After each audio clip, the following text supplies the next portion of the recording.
So one of the oldest players on tour is suddenly swinging it as fast and hitting it as far as some of the young guns. How's he doing it, and what can you learn?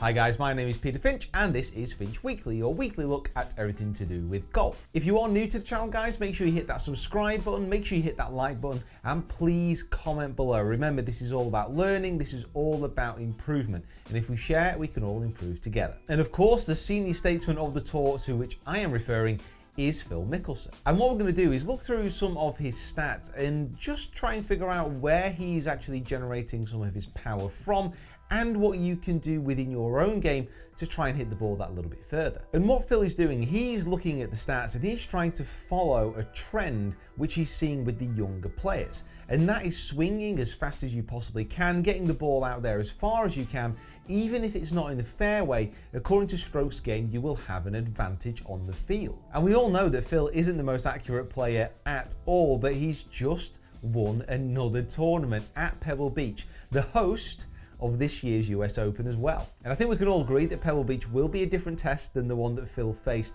when he won the AT&T. However, well, maybe this is his year, you never know. But what we're going to do is just have a look through some of Phil's stats for this year, because I have to say some of them are pretty impressive. Now, the first one that we are going to have a look at is driving distance. Now, you can see this is the top 6 players, and we've got Cameron Champ, obviously pretty well known for hitting it out there a long way, even though he's only been on tour, the main tour, a short amount of time. Tony Finau we all know about. Grayson Murray I don't know a great deal about. Luke List I've actually seen hit quite a few shots. And then coming in 5th is Phil Mickleson.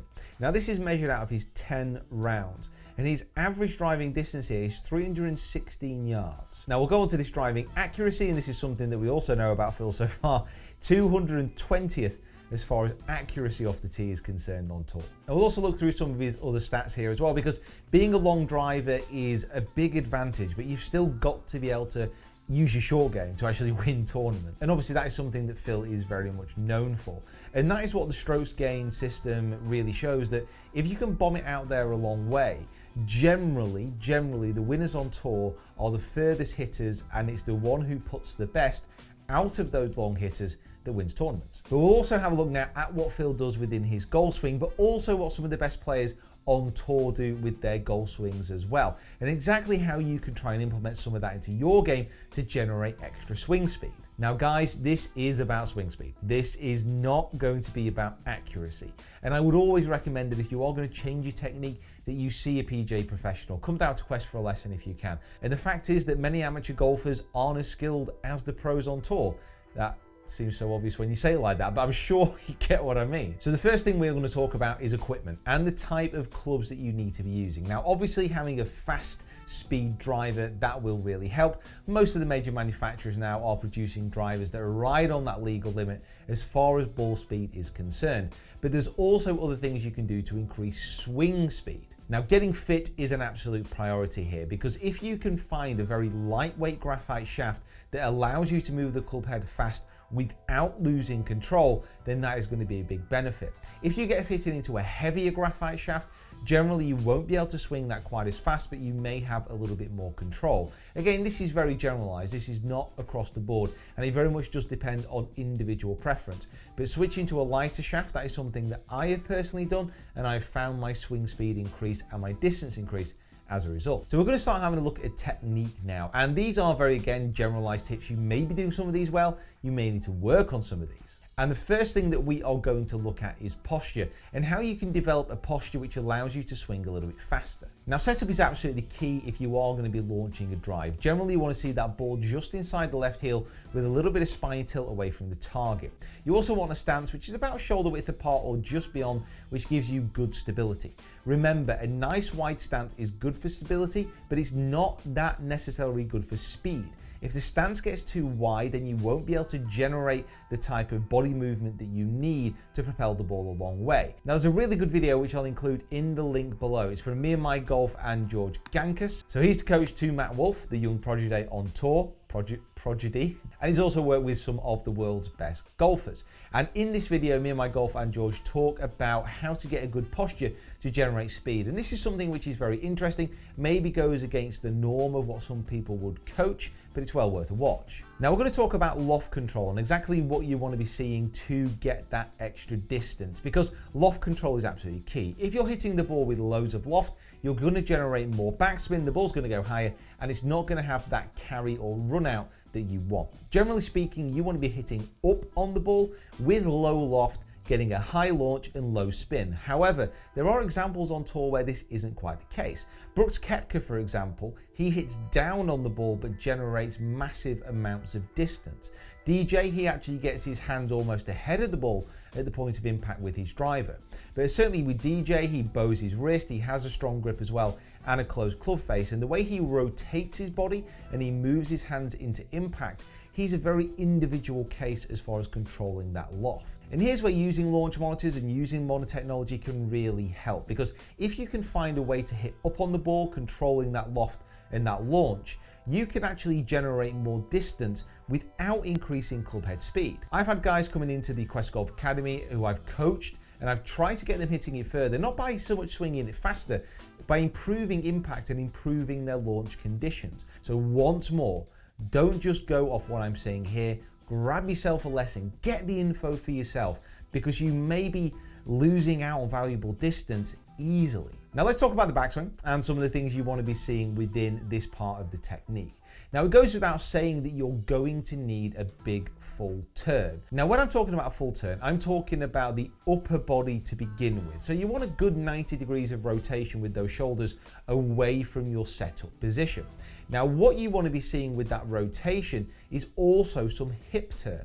There are very few players that can rotate the body sufficiently without letting their hips rotate as well. And golfers who are able to actually turn their right hip and left hip. If you turn your right hip and your left hip stays in place, you've got some big problems. But players who allow their lower body to rotate as well will be able to gain more backswing turn. Now backswing turn and rotation, it doesn't guarantee anything.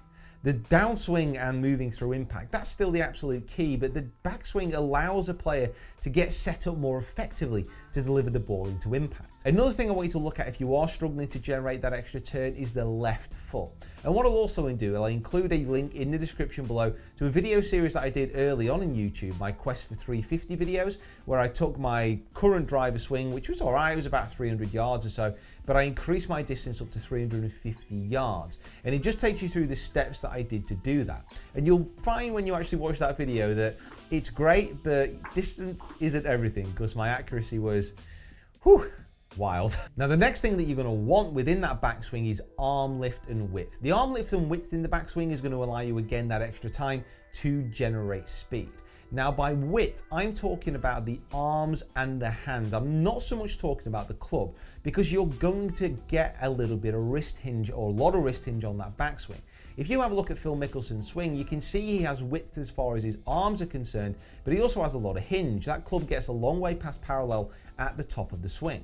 And that's the next thing that I'm going to talk about, is that wrist hinge.